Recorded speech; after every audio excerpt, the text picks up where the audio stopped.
I'm thrilled to have nutritionist Aviva Allen here. She's cooking stuff I keep trying to make in my own home. I keep trying to get my kid to eat, so I'm hoping you'll be able to give us some tips on how to get these really nutritious foods into our picky eaters' mouths. And you've got a fabulous cookbook, the Organic Kosher Cookbook. Yeah. Why do you really like to cook with whole and organic foods?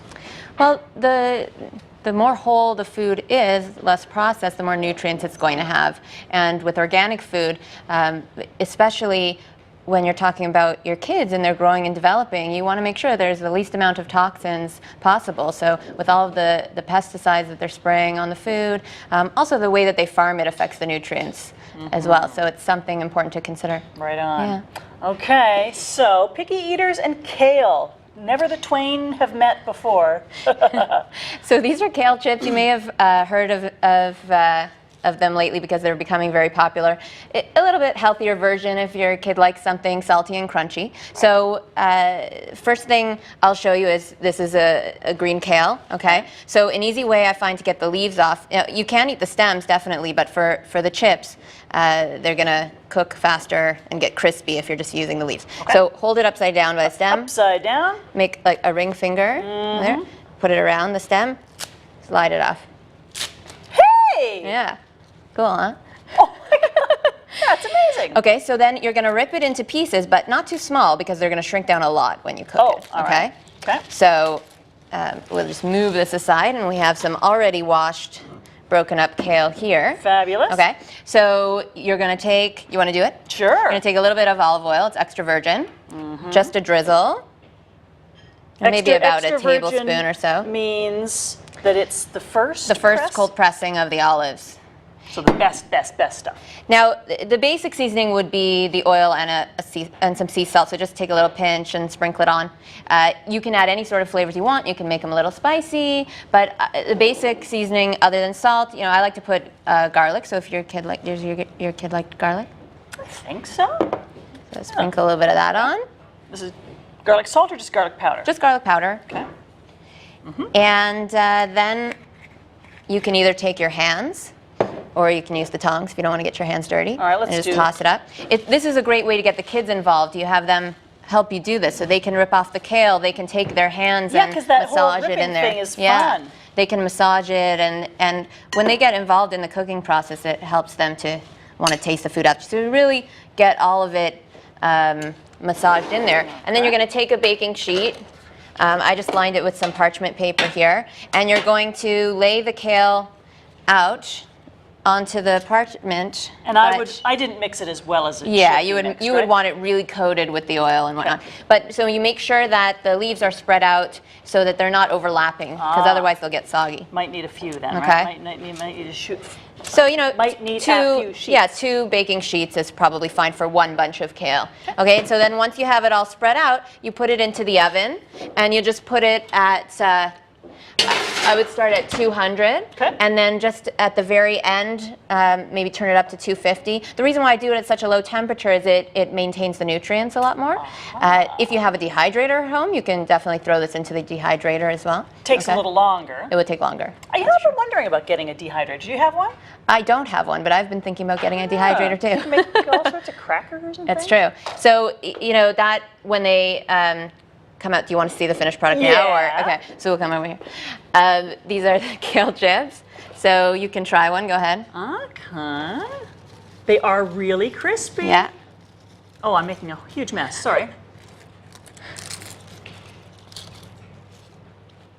That's fun. Yeah.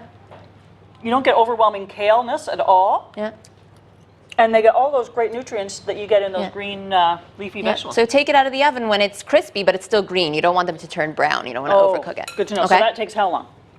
It takes about, if you're doing it at 200 and then turning it up at the end, it might take about 45 minutes or so. Yeah. Okay, so the next thing we're going to make is the cookies. So as I mentioned, it's a great treat for kids to take to school, because most schools and even daycares, they don't allow nuts anymore because of so many allergies. So it limits a lot of the the treats that involve nuts. Totally. So there are no nuts in these cookies. There's no dairy, even no refined sugar, and it's super easy to make. So what we're going to do you want to add, or do you want me to do it? We can do a combination. All right, so let's put in, this is some pure maple syrup. It's about 1/4 cup. And then we've got, as well, 1/4 cup of, this is raw honey. Raw meaning it hasn't been... It hasn't been heated or pasteurized at all, so it maintains more nutrients and enzymes from the honey. So then you want to, here, why don't you mix that up? Just get it all mixed in. You can use regular honey if you have a liquid honey, that would work as well. And then this is tahini paste, which is basically just ground up sesame seeds. All right. Okay. So we're going to add the tahini paste into it as well. So we're just blending all the liquids first. And if you go to my website, which is avivaallen.com, under recipes, you'll find these cookies there. So you don't have to worry about writing down all of the exact ingredients. And this is typical baking. You want to get all the wet stuff together first, right? Yeah, it just helps to make sure it's all blended well and you don't get little chunks of different things here and there. Okay, so we've mixed in the liquid, but then we also want to put some salt, just a pinch, just to balance out the sweetness, okay? And then we're going to add the rest of the ingredients, the dry ones. So we've got a cup of oats here. These are rolled oats. So no wheat flour is being No flour used in here. these cookies at all. These are raw pumpkin seeds and sunflower seeds. And because these are seeds, you say they're safe for schools. Exactly. Right Yeah. on. All right. So you pour that in. There's actually 4 different seeds in these cookies. There's pumpkin seeds, sunflower seeds, sesame in the form of the tahini paste, and then we've got flax seeds in the form of ground flax. So I just took the whole flax seeds and I ground them in a coffee grinder. Okay. That's not used for coffee. So if you have one of those at home. Or you can buy already ground flax, but this is a little fresher. And keep it in the fridge, I discovered, Yeah, if you keep it buy in the it fridge, ground. for 'cause sure. The fats can go Yeah, off. that's why it's great to grind it yourself. It takes 5 seconds, and then you can keep the extra in your fridge. And this is adding some good omega-3 fats, but as well fiber, then and you tons get- of fiber from the seeds What's that? as well. So we've got some dried fruit. So we've got raisins, and we've got some dried apricots. These are the unsulfured dried apricots. That's why they're brown instead of bright orange. Okay. Now, just so you for the mix sake all that of up. timing, because I want to make Yeah. sure we get to the pudding too. Yeah. We've got 2 minutes. So we'll just show you how you just put a couple things. So when you are taking it out onto the tray, you're going to just put a spoonful of each. They're very crumbly. This is how it's supposed to look, okay? So you just kind of hold it together as much as you can. When you bake it in the oven and you take it out, let it cool completely before you remove them so they have time to set. And then they're totally solid when they're done. They are gorgeous, gorgeous cookies. They smell great. Now I'm going to munch on this while you get the chocolate pudding going. Okay, so we're making chocolate pudding. Chocolate pudding doesn't sound These are delicious. chocolate pudding doesn't sound very healthy, but it can be. And it's super easy to make. So you've got 1 ripe banana, throw that in. You've got 2 ripe avocados, and you're going to throw that in. The avocado and the banana give it that nice creaminess. Yeah, oops.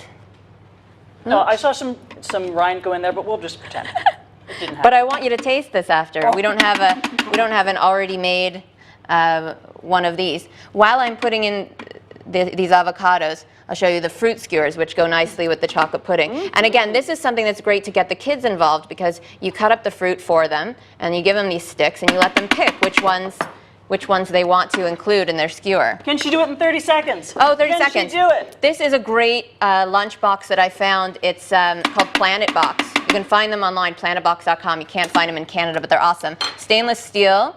I put some examples of some of the things we're making. This is a little bit, my hands are slippery, a little bit of Let me give hummus the there. website, avivaallen.com. Well, you'll just have to try. We're running out of time. This is chocolate cocoa pudding on powder. myself. We're going to check back in with Michelle Rivard live from Regent's Park in Scarborough. Good job. Thanks. Yeah, yeah.